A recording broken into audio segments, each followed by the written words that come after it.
Alright, first things first, this is what we're going to need to clean our glass. We have a squirt bottle here, a couple of drops of dishwashing liquid in there. We have paper towel, a fresh razor blade. Yes, that is actually a fresh razor blade. Razors, fish room, doesn't work. Just a sharp but can be your Stanley blade or your box cutter with your little handle. I just like to live life on the edge, I guess. Fresh microfiber, pink for extra style points. Let's get cleaning. You want to have something along the bottom edge underneath. It's going to be a little bit messy. We're obviously going to be using a fair bit of water. This you do not want to be getting in your tank. You want to be very careful, but it does help to lubricate. Now it's not going to do anything if you get a tiny bit in your tank, but you just want to try and keep it out as much as you can. Making sure everything's nice and wet, going right up into the edges. You keep it on about, what have we got, about a 15-20 degree angle. Now you have to determine what's on the inside and what's on the outside. Obviously the inside, if it is a used tank, is going to have a fair bit of crap on it. I ain't stressed about that. You can feel whether you've got stuff on your glass. Your hands are the most sensitive part of your body. No, not really, but you can feel stuff with them. Give it a quick wipe with your microfiber. This will get the majority of the crap off. Come back to me tank. We have our paper towel.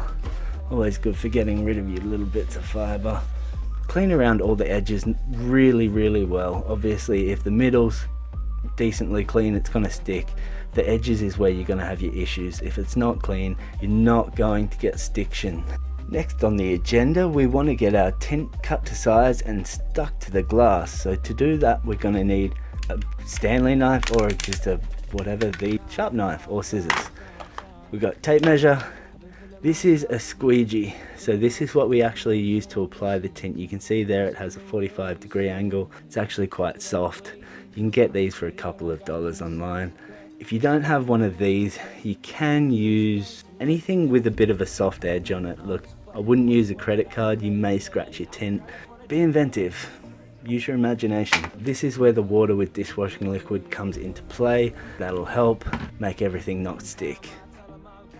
Now to do this, you'll need to determine the width of the tint required. It comes in various lengths, widths and UV ratings, so picking the tint you need depends on the size of your tank and your preference when it comes to how dark you want to go.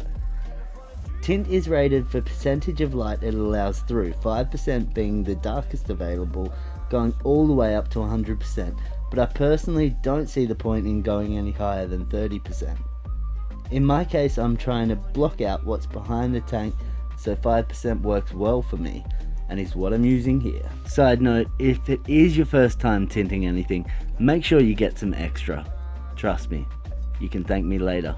37 centimeters, so we want to add to that at least, let's say 4 centimeters, 2 centimeters each side to be comfortable. That's right around, look, you could leave just under an inch, 3/4 of an inch each side. That would leave you quite comfortable to get movement and make sure that it's all gonna line up and you can get your edges cut cleanly. Now this is what we ended up with. You want to be careful with this tint. Make sure you don't crease it because it will actually leave a mark in the tint.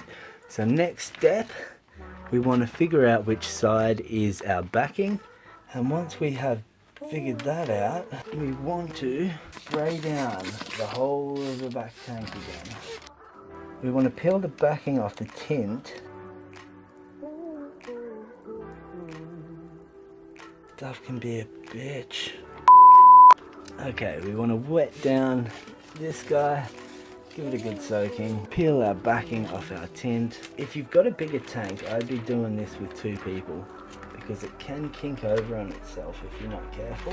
Best bet is to pull half off, so half the backing off. Give it a good spray again.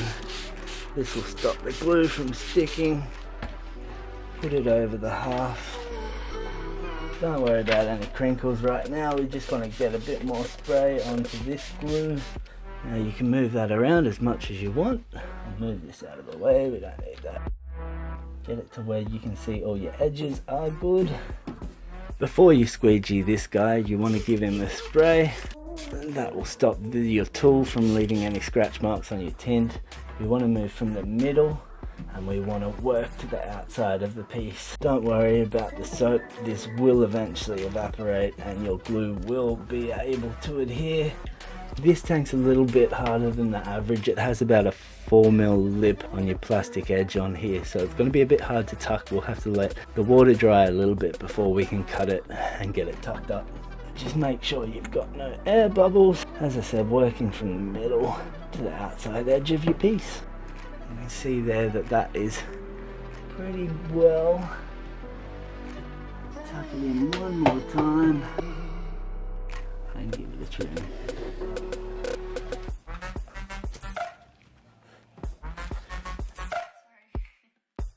Now you just want to run your knife just really lightly along the edge. Let the knife do the work. As I said, don't stress if that happens. Just get a little bit more water and run over it again and you'll be perfectly fine. This is where you can use your microfiber. Make sure you get all the moisture out so your adhesive can adhere. Now a good tip for this is to make sure you check your edges with a torch.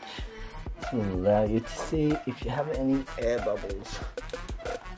We have one edge left. So this is what we ended up with, and I am really happy with the way it looked. I've been meaning to do it for a long time now. I've just been lazy, but this literally cost about $4. Really good thing to do to your tank.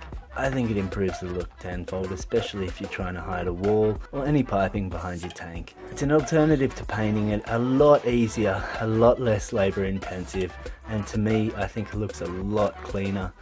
Is a lot more reversible also, so there's only really positives.